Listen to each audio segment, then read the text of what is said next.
টাকা দেন গো ভাই। ওই যে সামনে যে বাড়িটা দেখতে পাচ্ছ না, ওই বাড়িটা 10 লাখ টাকা দিয়ে একটা ছাগল কিনছে।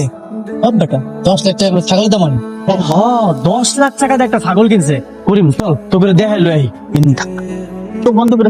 কি আশ্চর্য বাবা, তোমাকে মারছো কেন? 10 লাখ টাকা কেউ ছাগল কিনে? 10 লাখ টাকা? ওঠানি খরচ। হ্যাঁ, তুই 10 লাখ টাকা ছাগল কিনছ কেন? এটা কি নর্মাল কোনো ছাগল নাকি? এটা তো কুইন এলিজাবেথের বড় ঘরের ছাগল। সাইজ দেখা বুঝো না আমার মতো কেমন? নিজ হাতে এটা খাওয়া কত সুন্দর বড় করছে। দেখছো কি এমন বলদ বলা জন্ম দিছি, 10 লাখ টাকা দেশে ছাগল কিনে নিয়ে আসছে। এখন দাদা তোর জন্য তো এখন বুদ্ধ আমার পিছনে লাগছে, আমার বিরুদ্ধে মামলা রোজ হইতেছে। কি বলতেছো বাবা, তোমার বিরুদ্ধে মামলা কেন হবে? তুমি তো আর ছাগল কেন নাই, তাই না? ও মা, তুই বুঝতেছিস না তোর ভাই কি চাকরি করে নাকি? সে তো বেকার। সবাই জানে আমি একটা সরকারি সাধারণ চাকরি করি। আমার পোলা যদি এত টাকা দেয় ছাগল কিনে, অভিযোগটা কি আমার উপর আসবো না? সন্দেহটা কি আমারে করবো না? আপনার বাড়িতে কি অনেক টাকা পয়সা স্বর্ণ অলংকার? মানে যে কোনো সময় কিন্তু দুদকের লোকজন বাড়ির মধ্যে ঢুকে পড়তে পারে। আমার ঘরে তো খাটের নিচে চিপায় চাপায় টাকা টাকা।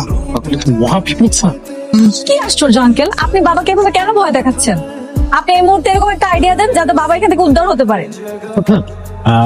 আপনার তো অনেক আত্মীয় স্বজন বন্ধু বান্ধব আছে, তাদের তো ব্যাংক অ্যাকাউন্ট আছে, তাদের অ্যাকাউন্টে কি টাকাগুলো ট্রান্সফার করা যায় না? পাইছি কই কি? আরে আত্মীয় স্বজন তো আমার খালি খুব লেখাইতে চায়। অগর অ্যাকাউন্টে যদি আমার এই টাকাটা ট্রান্সফার হয় তাহলে আমি মরণের আগে ওই টাকা পাবো না। না না আঙ্কেল, আপনি এই চিন্তা বাদ দেন, অন্য কোনো ব্যবস্থা থাকলে সেটা করেন। অন্য চিন্তা? Yes. এতগুলো টাকা ওই ভিক্ষুকের অ্যাকাউন্টে ট্রান্সফার করব?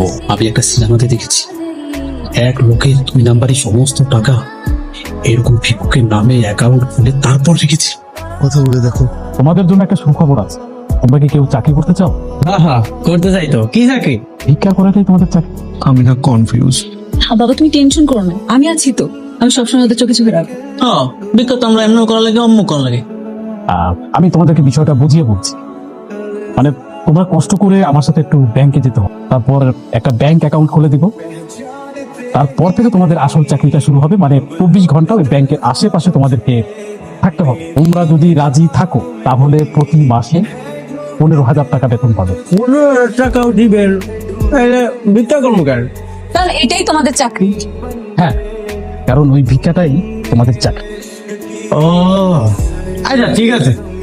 আচ্ছা তোমাদের মধ্যে ভোটার আইডি কার্ড কার আছে? আমার আচ্ছা তুমি কি পড়াশোনা জানো? পড়াশোনা তো জানি না স্যার। কোনো সমস্যা নেই, তুই তোমার ফাইনাল, শুধু একটা টিপসই দিতে হবে। হ্যাঁ টিপস দিতে পারো?